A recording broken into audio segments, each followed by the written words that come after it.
Senhor presidente, senhoras e senhores deputados, agora eu vou inverter a ordem da minha manifestação, primeiro dizendo que o deputado Dica tem sido perseverante na defesa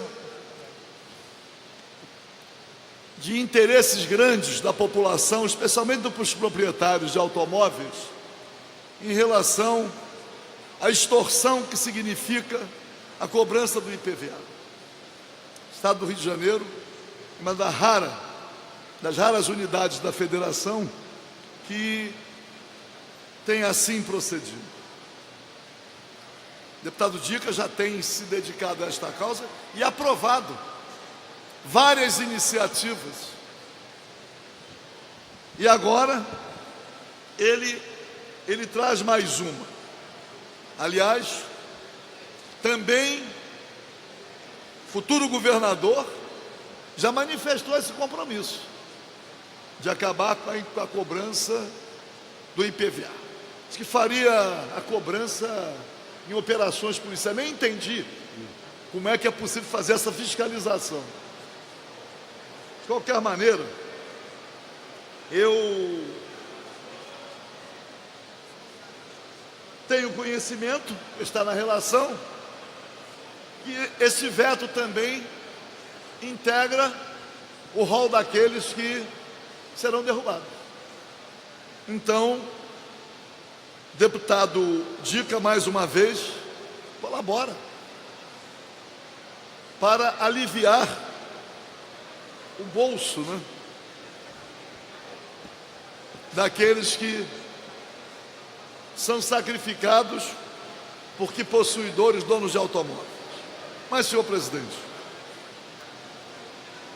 eu tive a oportunidade de ver algumas manifestações de regozijo em decorrência da prisão do governador do estado. E eu entendo ser o episódio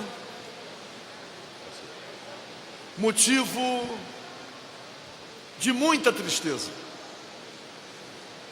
De muita tristeza por quê, senhor presidente? Porque vivemos numa sociedade em que aqueles que são menos favorecidos, excluídos, têm sido as principais vítimas de certas injustiças e perseguições. Isto é, prisões provisórias. Ainda vou voltar ao caso específico do governador, para dar uma noção superficial do quadro enfrentado. Vou tratar agora da massa carcerária no estado do Rio de Janeiro. São aproximadamente 55 mil presos, 40% presos provisórios. Presos provisórios significa que são presos que não se submeteram a nenhum julgamento. Nenhum.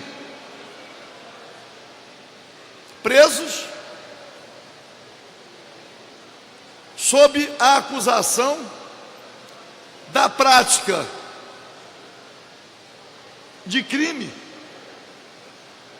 que não tem no Código Penal a previsão de pena privativa da liberdade. Está preso provisoriamente sendo impossível a condenação, a pena privativa de liberdade, que no Código Penal esta pena não é prevista. Então está preso provisoriamente por quê? A bem da instrução criminal, a bem da ordem pública, sei lá. Temos também muitos presos provisoriamente por mais tempo do que a pena máxima prevista no Código Penal para aquele crime. Obviamente, mesmo que condenados à pena máxima, já serão colocados em liberdade. E há aqueles que, quando são julgados, são condenados a uma pena menor do que o tempo em que ficaram presos. Nos dois últimos casos, rotineiramente acionam o Estado, buscando reparação pelos danos sofridos.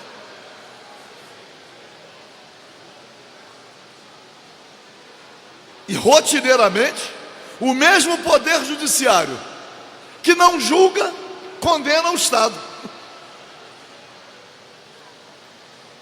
Não sei. Nós estamos convivendo nesse estágio, do nosso processo civilizatório, com uma situação interessante: as chamadas delações. Não sei se é razoável aceitar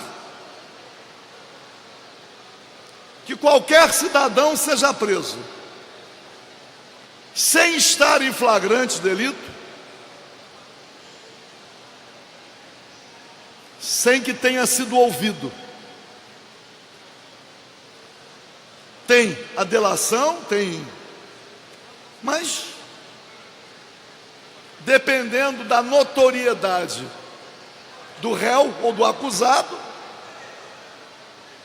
ou do indiciado, ou do suspeito, temos a repercussão nos meios de comunicação.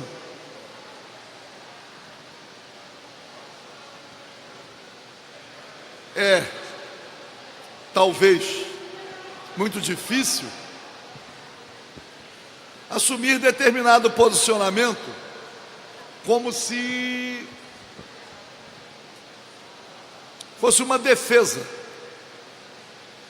Nós defendemos o devido processo legal, o contraditório, mas em relação a qualquer cidadão, devemos defender aquilo que pelo menos, é o mínimo razoável constitucionalmente falando. Então, senhor presidente, é um dia desafortunado,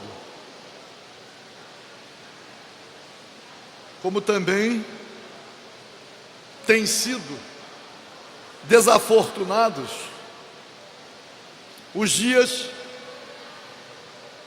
que temos passado aqui na Assembleia Legislativa, convivendo com a prisão de vários deputados, sem a observância da Constituição. Cada um deve responder pelos seus atos,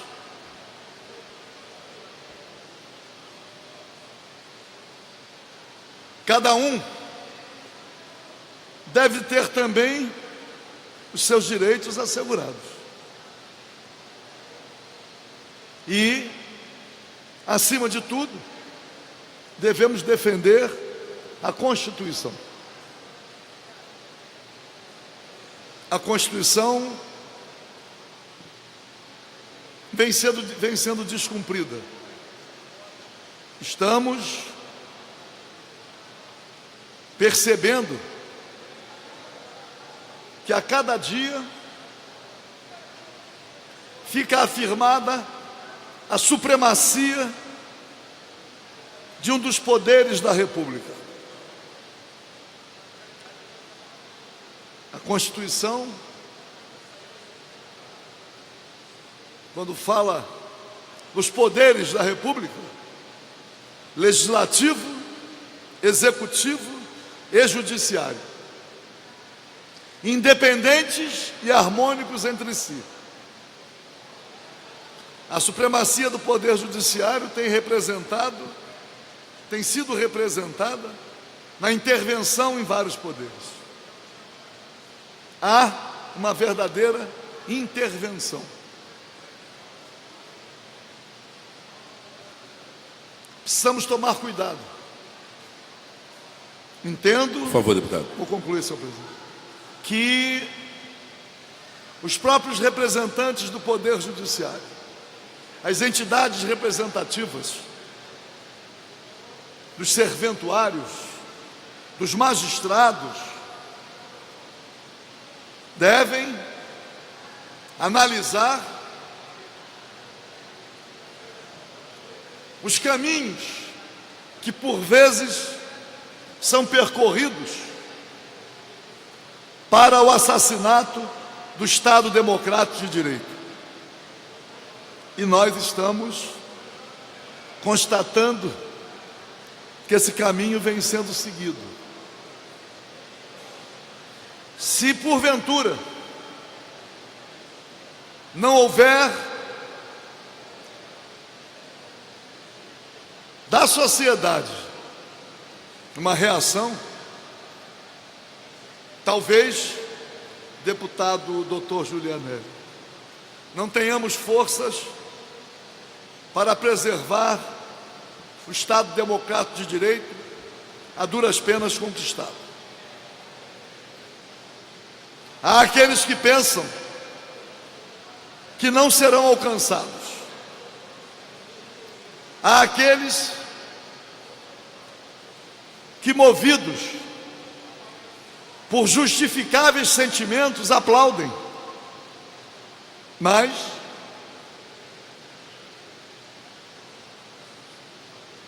exigir o cumprimento da Constituição, exigir o devido processo legal, nada disso significa concordar com a prática de qualquer ilícito.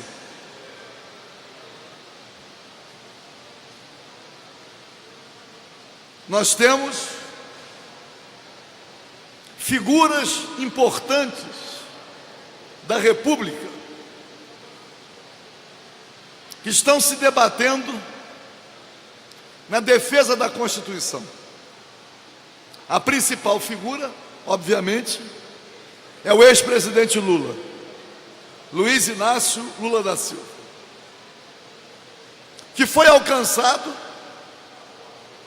por uma legislação que ele próprio criou.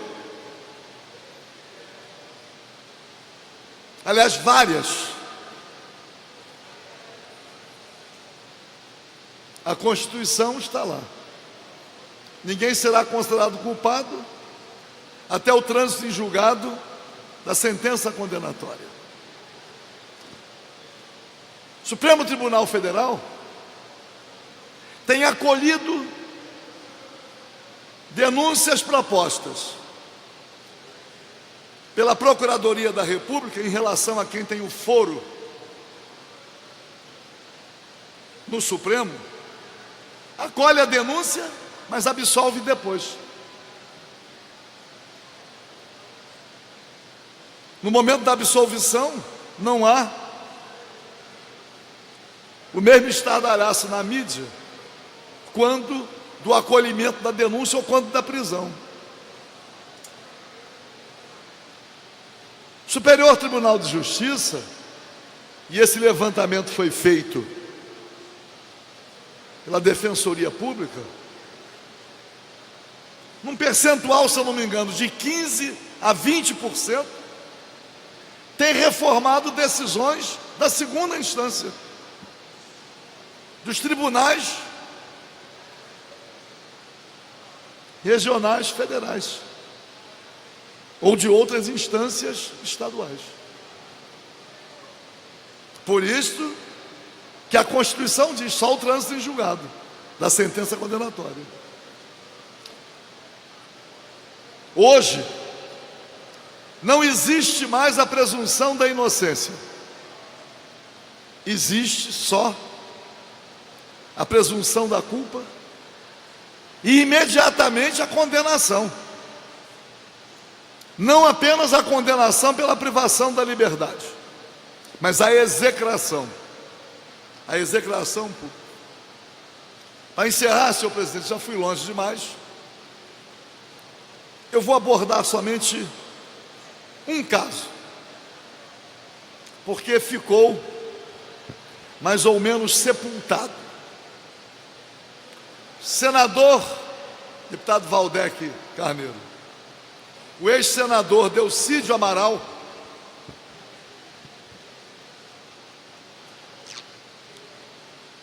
teve a sua prisão decretada pelo Supremo Tribunal Federal, sob a acusação de que estava em tratativas com o filho do Nestor Cerveró, engenheiro da Petrobras, com a participação do ex-presidente Lula, para que na delação premiada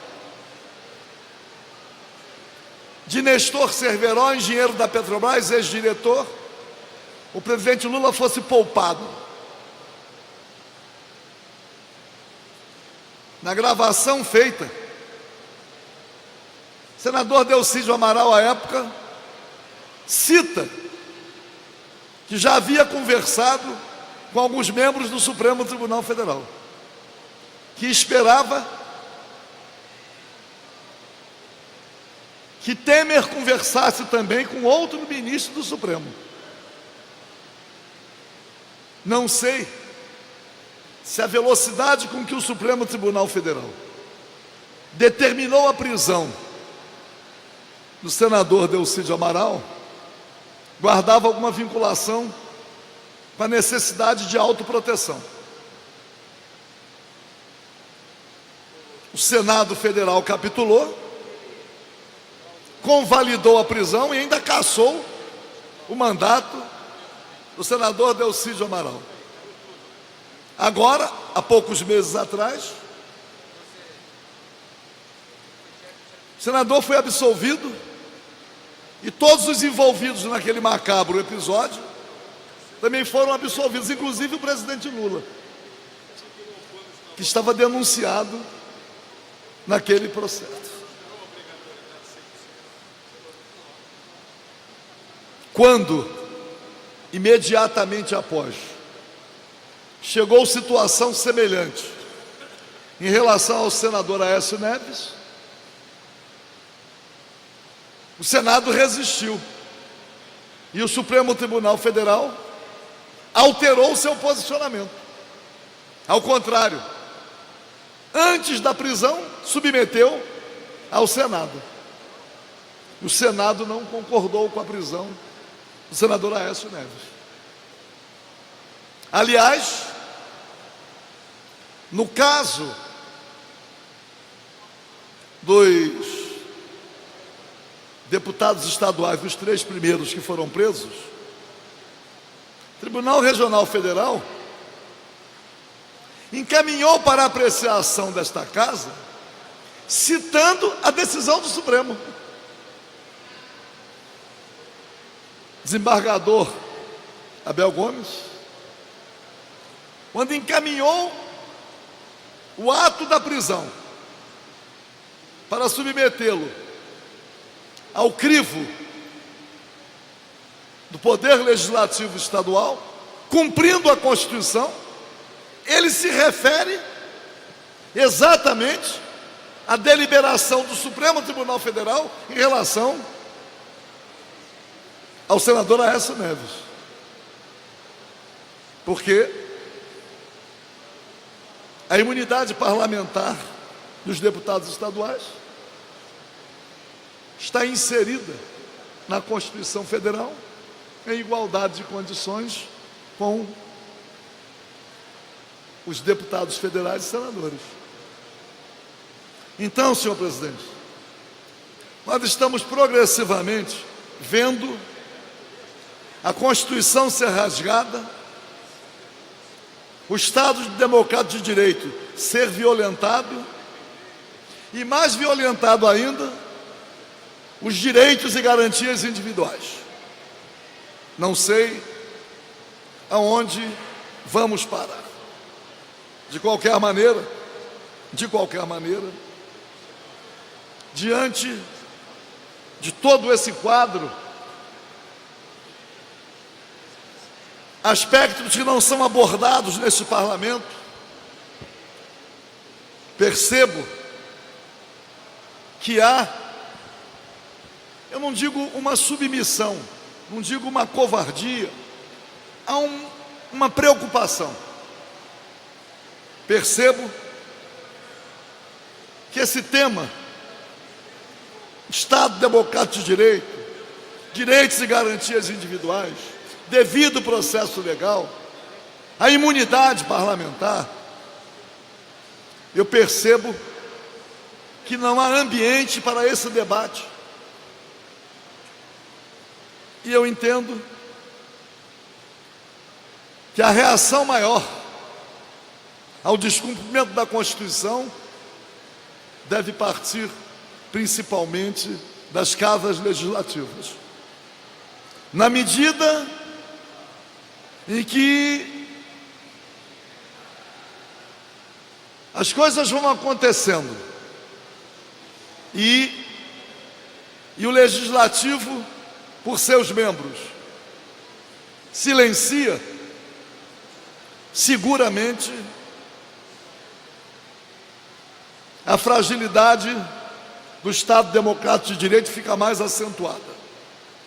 Quero então, senhor presidente, aproveitando esta minha intervenção, para discutir esse veto, esperando ser substituído no próximo veto por qualquer dos presidentes, o deputado doutor Julianelli já vai fazê-lo, sugerir ao presidente da Casa, em exercício, deputado André Siciliano,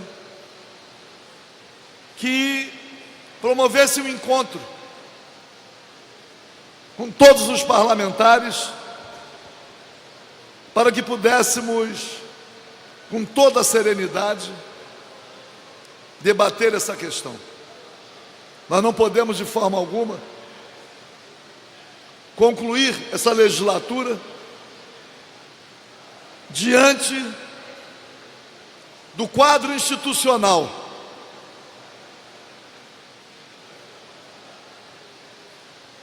aqui estamos submetidos.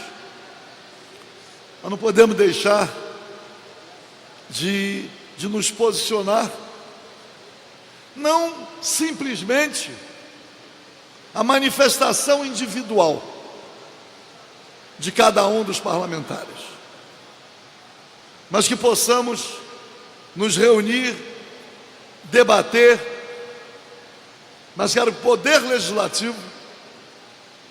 o Poder Legislativo Estadual, assumir uma posição que represente não o pensamento isolado de um, o sentimento isolado de outro, mas que possa representar o posicionamento do Poder Legislativo Estadual em relação ao Estado Democrático de Direito. Muito obrigado.